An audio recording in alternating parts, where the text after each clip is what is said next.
الرحمن لفظ ایک ہے لیکن آیت ہو گئی، حالانکہ اس کے کوئی معنی نہیں بنتے. الرحمن یہ کیا مطلب؟ الرحمن خبر جڑے گی علم القرآن، رحمان نے قرآن سکھایا. اب جملہ مکمل ہو گیا. کیوں انہیں علیحدہ کیا گیا؟ اس کی بڑی ایک حکمت ہے. ایک آیت ہو سکتی تھی الرحمن علم القرآن، ایک جملہ، خلق الانسان دوسرا جملہ، علمہ البیان تیسرا جملہ. لیکن نہیں، پہلے جملے کو سپلٹ کر دیا. کیوں؟ چار چوٹی کی چیزوں کا ذکر ہے اس میں. یہ خاص مقام ہے، اس پر اللہ نے مجھے خاص انشراح عطا فرمایا. یہ باتیں آپ کو کسی تفسیر میں نہیں مل سکتی. یہ اللہ کے دین ہے، اس کی عطا ہے، اس کا فضل ہے، اس کا کرم ہے. ذالک فضل اللہ یؤتیہ من یشاء. اللہ کے ناموں میں سب سے زیادہ حسین اور محبوب نام الرحمن. یہ عام تصور کے خلاف ہے. ہمارے ہاں اہل تصوف نے اس کو عام کیا ہے کہ اللہ کا اسم ذات اللہ ہے، اور قرآن میں بھی اللہ کا استعمال زیادہ ہوا. اس کی وجہ کیا ہے؟ کہ یہ نام عربوں میں پہلے سے موجود تھا. ظاہر بات ہے گفتگو کسی سے کرنی ہو تو آپ کے اور اس کے درمیان کمیونیکیشن کسی کامن ایشو سے ہی شروع ہو سکتی ہے. اللہم دعا مانگتے تھے وہ بھی اللہ سے، لبیک اللہم لبیک لبیک لا شریک لک لبیک الا شریکا تملکہ وما ملک. لبیک تلبیہ تو ان کا بھی یہی تھا، لبیک اللہم لبیک، میں حاضر ہوں اللہ، میں حاضر ہوں اللہ، میں حاضر ہوں، تیرا کوئی شریک نہیں سوائے اس شریک کے کہ جو اختیار اسے حاصل ہے وہ بھی تیرا ہی اختیار ہے. بہرحال اللہ ان کے ہاں ہمیشہ سے معروف تھا، اس لیے گفتگو اللہ کے نام سے. لیکن قرآن نے زیادہ انٹروڈیوس کیا الرحمن کو. سورۃ الفرقان کی آیت ہے، جب ان سے کہا جاتا ہے رحمان کو سجدہ کرو، قالوا من الرحمن، تو کہتے ہیں یہ رحمان کون ہے؟ ہم نہیں جانتے. یہ الفاظ موجود، حالانکہ لفظ موجود تھا رحمان ان کے. حضرت ابو بکر بیٹا دور جاہلیت کی پیداوار ہے، عبد الرحمن ابن ابی بکر، لیکن پھر بھی وہ اسے اس معنی میں نہیں لیتے تھے. اللہ کو قرآن نے اسے فرمایا کہ کیوں کیا. اب اس کو سمجھیے. دیکھیے اللہ نے ہمیں پیدا کیا، کوئی ہماری غرض تھی اس میں؟ ہم نے چاہا تھا کہ ہمیں پیدا کیا جائے. اللہ ہمیں رزق دیتا ہے، اپنے مقصد سے دیتا ہے. ہمیں زندہ رکھنا ہے اس نے امتحان کے لیے. امتحان لینا ہے نا، تو زندہ رہیں گے تو امتحان دیں گے. ہمیں جس کی احتیاج ہے، جس کی احتیاج ہے، جس کی احتیاج، وہ رحمت ہے. اور یہ رحمت کا مادہ وہ ہے جس سے اللہ کے دو نام بنے، الرحمن الرحیم. الرحمن الرحیم، بسم اللہ الرحمن الرحیم. رحمت کی سب سے زیادہ ضرورت. کیوں؟ حضور نے فرمایا کوئی شخص جنت میں داخل نہیں ہو سکتا محض اپنے اعمال سے، جب تک کہ رحمت خداوندی دستگیری نہ کرے. دستگیری کسے کہتے ہیں؟ کسی کا ہاتھ پکڑ لینا، پکڑ کے کھینچ لینا، دستگیری. کسی صحابی نے بڑی ہمت کی پوچھ لیا حضور آپ بھی؟ جب آپ نے کہا کوئی انسان نہیں جائے گا جنت میں صرف اپنے اعمال کی بنیاد میں، تو بڑا کیٹیگوریکل سٹیٹمنٹ ہے. کوئی ایکسیپشن ہے؟ آپ ایکسیپشن ہیں یا نہیں؟ فرمان نہیں، میں بھی. الا یتغمدنی ربی برحمتہ، میں بھی جنت میں داخل نہیں ہو سکوں گا اگر میری رب کی رحمت مجھے ڈھانپ نہ لے. تو ہمیں سب سے زیادہ کس شے کی ضرورت ہے؟ اگر اصل زندگی آخرت کی ہے اور وہ یا جنت ابدا ہے یا نار ابدا ہے، تو ہماری اصل ضرورت کیا ہے؟ رحمت خدا. علم القرآن، اس نے سکھایا ہے قرآن. پہلی بات تو واضح ہوئی، جیسے کہ پہلی میں دو آیتیں سنا چکا ہوں. قل بفضل اللہ و برحمتہ، اللہ کی رحمت کا مظہر ہے قرآن. یہاں فرمایا رحمانیت کا مظہر عدم قرآن ہے. رحمان جو ہے یہ مبالغے کا صیغہ ہے. عرب کہے گا انا عطشان، میں پیاسا مر رہا ہوں پیاس سے. انا جوعان، میں بھوک سے مر رہا ہوں. غضبان، نہایت غضبناک. رحمان نہایت نہیں، نہایت رحمان، جس کی رحمت ٹھاٹھے مارتے ہوئے سمندر کے پانی جوش. یہ رحمت خداوندی کے جوش کا مظہر ہے کہ اس نے قرآن عطا کیا. دوسری بات کیا ہے اس میں؟ باقی سارے علوم کس نے دیے ہیں؟ سائنس کس نے سکھائی ہے؟ یہ وہ علم الاسماء آدم کلھا ہے جو حضرت آدم کے اندر ودیت کر دیا گیا تھا. پورا علم، سائنس کا پورا علم. لیکن وہ کس شکل میں تھا؟ جیسے آم کی گٹھلی میں آم کا درخت ہوتا ہے. اسے توڑیں گے پھوڑیں گے تو گٹھلی کے اندر کچھ بھی نظر نہیں آئے گا، لیکن درخت سارا کہاں سے آتا ہے؟ اس کو آپ انگریزی میں کہتے ہیں پوٹینشلی. پوٹینشلی عربی میں کہتے ہیں بالقوہ. بالقوہ پوٹینشلی سارا یہ علم جو ہے سائنٹیفک اینڈ ٹیکنالوجیکل، یہ حضرت آدم کو دے دیا گیا. اسی بنا پر مسجود ملائکہ، اسی بنا پر خلیفۃ اللہ. خیر، لیکن یہ علم ہے جو ایکسفولیٹ ہو رہا ہے. جیسے آم کی گٹھلی سے پہلے 2 پتیاں نکلتی ہیں، پھر اٹھتی ہیں، چڑھتی ہیں، تنا بنتا ہے، پودا ہے، پھر درخت بنتا ہے. کئی سال لگتے ہیں.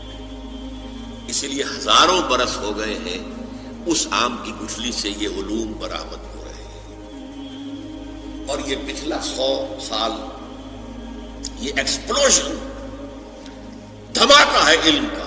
معلومات کی انتہا ہے، ٹیکنالوجی کی انتہا ہے. چاند کو تو قدموں تلے آدمی روند کے آ گیا ہے، اب وہ کمند ڈال رہا ہے مریخ پر. کمند تو جا کے اٹک گئی ہے وہاں. لیکن سارے علوم میں چوٹی کا علم قرآن کا علم ہے. اللہ کے تمام اسماء میں چوٹی کا نام الرحمن. اور جتنا بھی علم اس نے انسان کو دیا، ملائکہ کو دیا، جنات کو دیا، کسی کو دیا، سائنسدانوں کو دیا، فلسفیوں کو دیا، ان میں چوٹی کا علم قرآن. اس کی رحمانیت کا مظہر اتم. اگلی آیت آسان ہے. خلق الانسان، انسان کو پیدا کیا. آپ گزر جائیں گے بھائی، انسان کو پیدا کیا، کیا جنات کو نہیں کیا؟ کیا ملائکہ کو نہیں کیا؟ نورانی ہستیاں ہیں. کیا گیلیکسیز کو پیدا نہیں کیا؟ سورج کو نہیں کیا؟ چاند کو نہیں کیا؟ سیاروں کو نہیں کیا؟ ستاروں کو نہیں کیا؟ پہاڑوں کو نہیں کیا؟ جانوروں کو نہیں کیا؟ لیکن اس کی تخلیق کا نقطہ عروج، کلائمیکس، وہ انسان. میں نے کہا تھا 4 چیزیں چوٹی کی آ رہی ہیں. اللہ کے ناموں میں سب سے اونچا نام الرحمن. اس کے دیے ہوئے علوم میں سب سے اونچا علم القرآن. اس کی تخلیق میں سب سے اونچی تخلیق، جس کے لیے کہا گیا ہے قرآن میں خلقتہ بیدی. اس آدم کی تخلیق میں نے اپنے دونوں ہاتھوں سے کی. فسجد الملائکۃ کلھم اجمعون.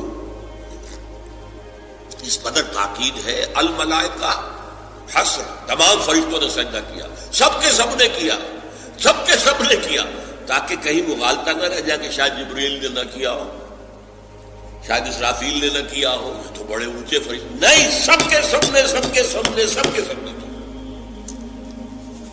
وہ ہے انسان. سمجھ میں آ رہی ہے بات؟ یہ آیتیں ایسے ہی نہیں ہے بس الرحمن علم القرآن خلق الانسان علمہ البیان، بس خلاص. اور کیا؟ اچھا، اگلی آیت علمہ البیان، اسے بیان کی صلاحیت عطا کی. بینائی کس نے عطا کی ہے؟ فرمائیں اللہ نے. یہ سنوائی کان کس نے دی؟ ہاتھ پاؤں کس نے دیے؟ ہمیں کتنی صلاحیتیں دی گئی. چوٹی چوٹی کی صلاحیت قوت بیان ہے. آ رہے نا آپ ایک حساب سے. ہماری اگر بینائی ہے تو حیوانات کی بینائی ہم سے 1000 گنا زیادہ ہے. بعض جانوروں کی بینائی ہم سے 1000 گنا زیادہ ہے. وہ عقاب اتنی بلندی سے زمین پر پڑی ہوئی سوئی کو بھی دیکھتا ہے. ایسے حیوانات بھی ہیں جو بغیر روشنی کے دیکھتے ہیں. ہو گئے نا ہم سے آگے. ان کی قوت سماعت ہم سے بہت آگے ہے. گھوڑے کے سوار نے ابھی کوئی آواز نہیں سنی، گھوڑے کے کان نے سن لی ہے، اس کے کان کھڑے ہو گئے، اینٹیناز جنہیں آپ کہتے ہیں کنوتیاں، گھوڑے کی کنوتیاں کھڑی ہو گئی کہ کوئی خطرہ ہے. ابھی سوار کے فرشتوں کو بھی پتہ نہیں ہے. اس کی سماعت اتنی تیز ہے. سونگنے کی صلاحیت کتے میں جتنی ہے، بکری میں جتنی ہے، ہمارے پاس تو 1000واں حصہ بھی نہیں. وہ سونگتے ہی پتہ چلا لیتے یہ میرے کھانے کی چیز ہے، یہ نہیں ہے. شامہ. اس اعتبار سے سوچئے ساری صلاحیتوں میں ٹاپ کی صلاحیت انسان کے پاس. اسی لیے انسان کو کہتے ہیں حیوان ناطق، یہ بات کرنے والا حیوان. یہ چوٹی کی 4 چیزیں چوٹی کی. اللہ کے ناموں میں سب سے اونچا نام رحمان. جو علم اس نے دیے ان کو سب سے اونچا علم قرآن. جو بھی مخلوقات اس نے پیدا کی ان میں چوٹی کی مخلوق انسان، اور انسان کو جو بھی صلاحیتیں دی ہیں ان میں چوٹی کی صلاحیت بیان. اور اس کو میں سائنٹیفکلی بھی بتا دیتا ہوں آپ کو، صرف ڈاکٹرز اس کو صحیح طور سے سمجھ سکتے ہیں، بلکہ ان کے علم میں ہے. ہمارا جو سینٹرل نروس سسٹم ہے، اسپائنل کارڈ ہے، برین ہے، برین میں جو سب سے اوپر کا حصہ ہائیسٹ، جو پیلے سے زرد رنگ کا جو مادہ ہے، اس میں ایریاز مقرر ہیں. اس کے پچھلے حصے میں آنکھ جو کچھ دیکھتی ہے، آنکھ کے اندر تو ایک کیمرہ لگا ہوا ہے صرف، اور کیا ہے. کیمرے پر پکچر آئی، یہاں سے وہ اب میسج جا رہے ہیں، الیکٹرانک میسیجز. یہاں ہے وہ ایریا اس گرے میٹر کے اندر جو اسے انٹرپریٹ کرتا ہے یہ کیا چیز ہے جو آنکھ نے دیکھی ہے. اسے آپ کہیں گے ویژن سینٹر، دماغ کا. آنکھ کچھ نہیں دیکھ سکتی، آنکھ تو ایک آلہ ہے، صرف دیکھنے والی شے تو یہاں دماغ میں ہے. کان کی تو ہوا کی وہ جو بھی ویو سے ٹکرا رہی ہیں، یہ انٹرپریٹ کہاں ہوتی ہے؟ دماغ میں ہوتی ہے. ایئرنگ سینٹر سب سے بڑا ایریا جو ہے اس میں وہ اسپیچ سینٹر کا نام ہے. اور اس کے 2 حصے ہیں. دوسروں کی گفتگو کو سمجھنا اور پھر اپنے معافی الضمیر کو بیان کرنا. 2 حصے ہیں. جیسے کہ ایک بہت چھوٹا سا فینومینن ہے، آپ کا ہاتھ یہاں رکھا ہوا تھا، کسی چیز نے کاٹا، فوراً ہاتھ آپ نے کھینچ لیا، حالانکہ آپ کے کانشیس لیول پہ کوئی فیصلہ نہیں ہوا. یہاں سے سینسیشن گئی ہے آپ کو، اور یہاں سے آرڈر آیا ہٹاؤ آپ یہاں سے. تو ہر چیز کے یہ 2 حصے ہیں. تو اسی طریقے سے ہم سنتے ہیں، سمجھتے ہیں، یہ ہمارا ایک فیکٹر ہے. پھر اپنی رائے قائم کرتے ہیں، پھر اس کو بیان کرتے ہیں. تو سپیچ سینٹر کے بھی یہ 2 حصے ہیں. اور ہمارے برین میں لارجسٹ جو ایریا ہے وہ سپیچ سینٹر ہے. اچھا، اب میں آ رہا ہوں، یہ آیتیں 4 ہوئی. الرحمن علم القرآن خلق الانسان علمہ البیان. ٹھیک، جملے کتنے ہیں؟ 3. الرحمن علم القرآن ایک جملہ، خلق الانسان دوسرا جملہ، علمہ البیان تیسرا جملہ. اب اگر آپ کو یاد ہو، ارتھمیٹک میں ایک قاعدہ پڑھایا جاتا تھا، اب بھی پڑھایا جاتا ہوگا، ریشیو پروپورشن، نسبت و تناسب. 3 ویلیوز دی ہوئی ہے، چوتھی تلاش کرو. یہ 3 ویلیوز آ گئی ہیں ان 4 آیات میں. چوتھی تلاش کرو. چوتھی کیا ہوگی؟ اعلیٰ ترین صلاحیت کو اعلیٰ ترین شے پر استعمال کرو. کیا مطلب؟ سب سے اونچی صلاحیت، سب سے اونچی نعمت جو ہے اللہ کی، اس پر صرف کرو. قرآن سمجھو اور سمجھاؤ. یہ ریشو پروپورشن سے نتیجہ نکلا کہ نہیں نکلا؟ لیکن قرآن کا اصول کیا ہے؟ وہ خلا چھوڑ جاتا ہے. یہاں خلا چھوڑ دیا نا چوتھی چیز کا. الرحمن علم القرآن خلق الانسان علمہ البیان. اب الشمس والقمر بحسبان، بات بدل گئی. ان تینوں کا نتیجہ کیا ہے؟ ان تین آیات کا یہ خلا چھوڑ دیا. یہ خلا چھوڑا ہے اولو الالباب کے لیے، ہوش مند لوگوں کے لیے، عقل مند لوگوں کے لیے، کہ اپنی عقل کو اپلائی کرو. اور اللہ کا یہ فضل و کرم ہے کہ اس کے ضمن میں اللہ نے محمد الرسول اللہ صلی اللہ علیہ وسلم کے ذریعے سے ہمیں اس خلا کو بھی پر کرنے کا ایک سہولت دے دی. اب دیکھیے میں نے حدیث سنائی تھی، الرحمن علم القرآن خلق الانسان علمہ البیان.